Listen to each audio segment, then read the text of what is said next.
Salut jeune, aujourd'hui on va apprendre quelque chose si tu le veux bien. Le savais-tu? Un fait insolite dans l'histoire de la France. Un jour de 1807, le conquérant français Napoléon Bonaparte décide d'organiser une partie de chasse aux lapins avec ses officiers. Son chef de cabinet Alexandre Berthier rassemble une centaine de lapins domestiques pour l'événement. Mais lorsqu'ils sont relâchés, au lieu de fuir, les lapins courent droit vers Napoléon et l'assaillent. Ils tentent donc de s'en débarrasser, mais les rongeurs affamés et habitués à l'homme continuent leur offensive.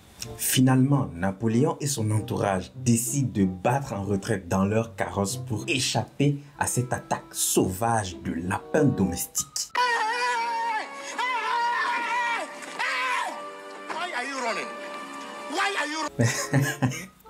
C'est le fameux repli tactique dont parlent les militaires, pour ne pas dire fuite. Oh là là, j'aurais tellement voulu voir ça, le plus grand conquérant de France qui détale face à une mini-armée de lapins. Je crois que c'était des lapins crétins. Ils n'ont peur de rien, ces petites bêtes-là. Voilà, j'espère que tu as appris quelque chose. N'oublie pas de liker la vidéo, de la partager et de t'abonner. Sur ce, ciao!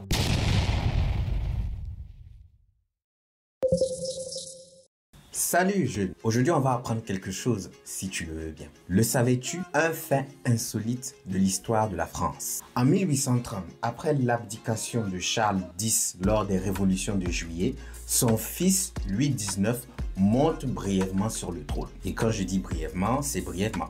En effet, sous la pression populaire et politique, il abdique après seulement 20 minutes de règne, faisant donc de lui l'un des monarques ayant eu le règne le plus court de l'histoire. Waouh!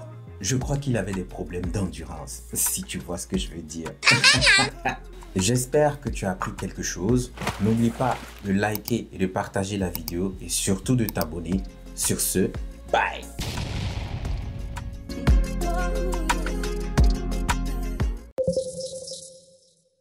Salut jeune, aujourd'hui on va apprendre quelque chose si tu le veux bien.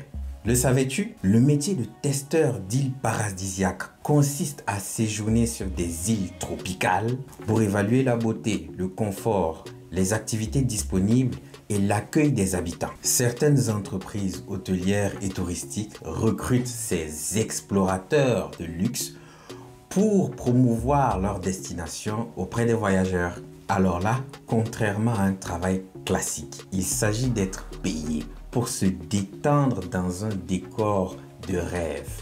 Et les tâches incluent des activités comme se baigner dans des eaux cristallines, tester des hamacs et déguster des cocktails. Certaines offres proposent des salaires impressionnants pour seulement quelques mois de travail. Waouh! C'est un métier qui donne envie, n'est-ce pas? Je crois que j'ai raté ma vocation. Moi aussi. Voilà, j'espère que tu as appris quelque chose aujourd'hui. N'oublie pas de liker et de partager cette vidéo, surtout de t'abonner. Et sur ce, je te dis ciao!